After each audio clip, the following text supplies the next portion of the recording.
Hello friends, तो स्वागत करते हैं आपका फिर से एक नई वीडियो में।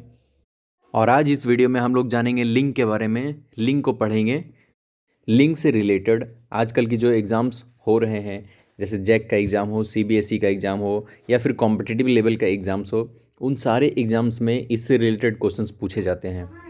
और इस टॉपिक से 1 से 2 क्वेश्चन तो होता ही होता है। तो वीडियो स्टार्ट करने से पहले मैं कहना चाहूँगा, अगर आपने इस चैनल को सब्सक्राइब नहीं किया तो सबसे पहले सब्सक्राइब करें और बेल आइकन को ऑन करें, ताकि मेरे हर वीडियो का नोटिफिकेशन सबसे पहले आपके पास पहुँचे और आपके लिए फ़ायदेमंद साबित हो सके। तो चलिए स्टार्ट करते हैं आज का वीडियो।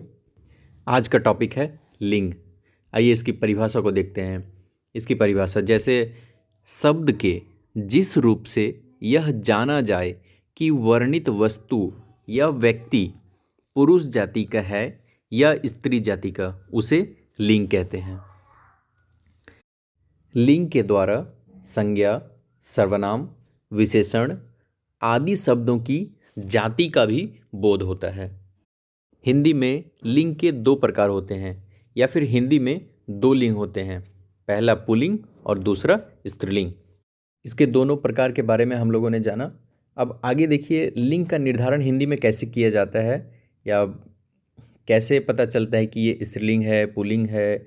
इन सारे शब्दों के बारे में चर्चा करते हैं। देखिए, हिंदी में लिंग का निर्धारण के लिए आधार ग्रहण किए जाते हैं। पहला रूप के आधार पर, दूसरा प्रयोग के आधार पर, तीसरा अर्थ के आधार पर। इन 3 तरीकों से लिंग का निर्धारण किया जाता है। तो पहले को देखते हैं, रूप के आधार पर। इसके बारे में जानते हैं। देखिए, रूप के आधार पर लिंग निर्णय का तात्पर्य यानी कि मतलब है शब्द की व्याकरणिक बनावट। उसका जो व्याकरणिक बनावट है उससे पता चलता है शब्द की रचना में किन प्रत्यय का प्रयोग हुआ है तथा शब्द के अंत में कौन सा स्वर लगा है, इससे पता चलता है। इसे आधार बनाकर शब्द के लिंग का निर्धारण किया जाता है। जैसे आइए देखते हैं, पहला में पुल्लिंग के बारे में देखते हैं। पुल्लिंग शब्द पहला है अकारांत और आकारांत शब्द प्रायः पुल्लिंग होते हैं। देखिए, यहाँ आपके लिए 2 नए शब्द आ रहे हैं, अकारांत और आकारांत। इसका मतलब ये होता है, देखिए पहले अकारांत का संधि विच्छेद करेंगे तो होता है आकार जोड़ अंत, यानी कि किसी शब्द के अंत में अगर आकार की मात्रा आता है, जैसे राम हो गया तो लास्ट में अ की मात्रा आ रहा है, उसको बोलते हैं अकारांत। और जो आकारांत है, जैसे किसी शब्द के लास्ट में आ की मात्रा आ रहा है, जैसे घोड़ा, तो इसमें देखिए अंत में आ की मात्रा आ रहा है, तो इसको आकारांत शब्द बोलते हैं। जैसे इसके एग्जाम्पल को भी देखते हैं, राम, सूर्य, क्रोध, समुद्र, चीता, घोड़ा, कपड़ा, घड़ा आदि। ऐसे बहुत सारे शब्द हो सकते हैं। इन शब्द में हम देखेंगे, राम अंत में अ की मात्रा आ रहा है, सूर्य में अ की मात्रा आ रहा है, क्रोध में अ की मात्रा आ रहा है, समुद्र में अ की मात्रा आ रहा है, और उसके बाद चीता में आ की मात्रा है, घोड़ा में आ की मात्रा है, कपड़ा में आ की मात्रा है, घड़ा में आ की मात्रा है। तो इन सारे शब्दों को अकारांत और आकारांत शब्द बोलते हैं। ये सारे प्रायः पुल्लिंग होते हैं। चलिए आगे देखते हैं। आगे है वे भाववाचक संज्ञाएं। दूसरा पॉइंट है ये, वे भाववाचक संज्ञाएं जिनके अंत में त्व, व, य होता है, वे प्रायः पुल्लिंग होते हैं। जैसे गुरुत्व, गौरव, शौर्य आदि। अगला है थर्ड पॉइंट, जिन शब्दों के अंत में पा, पन, आव, आवा, खाना जुड़े होते हैं, वह भी प्रायः पुल्लिंग होते हैं। जैसे अभी देखेंगे आप नीचे एग्जाम्पल में, जैसे है बुढ़ापा, मोटापा, बचपन, घुमाव, भुलावा, पागल खाना। तो ये सब प्रायः पुल्लिंग में ही आते हैं। ये सब शब्द प्रायः पुल्लिंग होते हैं। हमने पुल्लिंग को देखा। अब देखते हैं स्त्रीलिंग शब्द के बारे में। देखिए, आकारांत स्त्रीलिंग के पहले पॉइंट को देखते हैं। आकारांत शब्द स्त्रीलिंग होते हैं, जैसे लता, रमा, ममता। आकारांत मतलब आपको पहले बता चुका हूँ, जिस शब्द के लास्ट में या अंत में आ की मात्रा आता हो। जैसे लता में आ की मात्रा है, रमा में आ की मात्रा है और ममता में भी आ की मात्रा है, तो इसको आकारांत शब्द बोलते हैं। ये सारे शब्द स्त्रीलिंग होते हैं। दूसरा पॉइंट में है ईकारांत शब्द भी प्रायः स्त्रीलिंग होते हैं। ईकारांत मतलब जिस शब्द के अंत में छोटी ई की मात्रा आता हो उसे हम इकारांत बोलते हैं। जैसे रीति, रीत जोड़ छोटी ई की मात्रा है। फिर तिथि, तिथि में ई की मात्रा है अंत में। हानि, हानि में भी ई की मात्रा है। तो ये सब स्त्रीलिंग शब्द होते हैं और इन शब्दों को इकारांत शब्द कहते हैं। आगे देखते हैं, किंतु इसके कुछ अपवाद भी हैं। जैसे कवि, इसमें भी छोटी मात्रा लगा है। कपि, रवि, ये सब में भी छोटी मात्रा लगा है, लेकिन ये सब पुल्लिंग शब्द होते हैं और यह अपवाद में गिनती आते हैं। तीसरे पॉइंट को देखते हैं, इकारांत शब्द भी प्रायः स्त्रीलिंग होते हैं।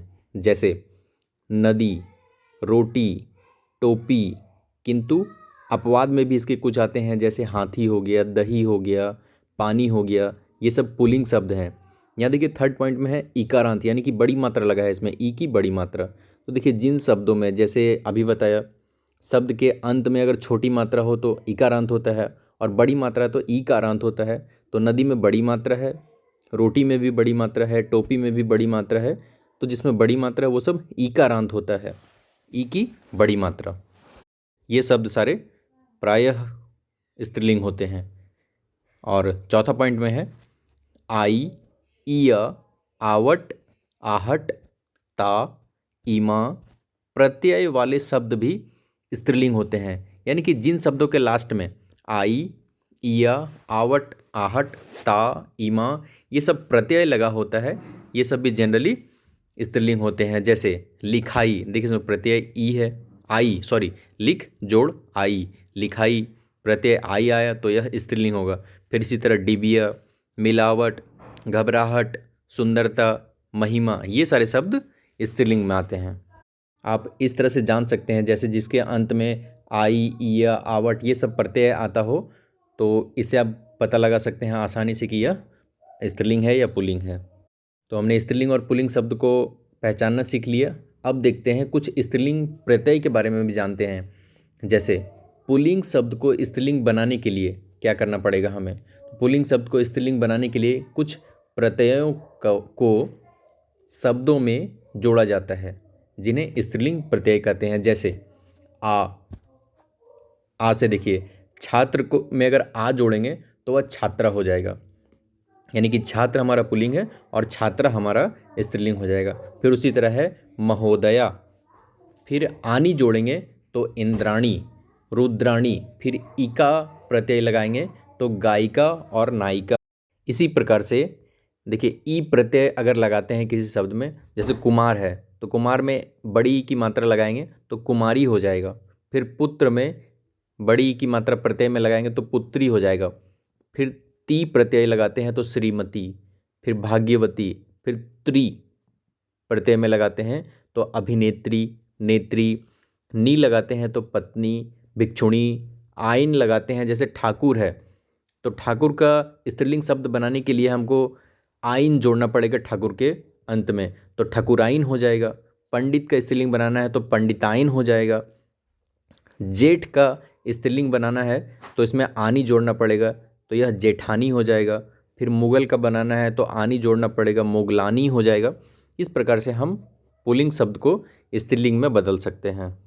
देखिए कुछ और शब्द हैं इन, जैसे तेल है, तेली सॉरी तेल नहीं तेली एक कास्ट होता है, तो इसका स्त्रीलिंग बनाने के लिए हमको इन लगाना पड़ेगा लास्ट में। से तेल है तो तेलीन, धोबी है धोबीन, इया प्रत्यय देखते हैं बिटिया, लुटिया, ई प्रत्यय लगाएंगे। जैसे काका है तो ई की मात्रा लगा देंगे तो काकी हो जाएगा।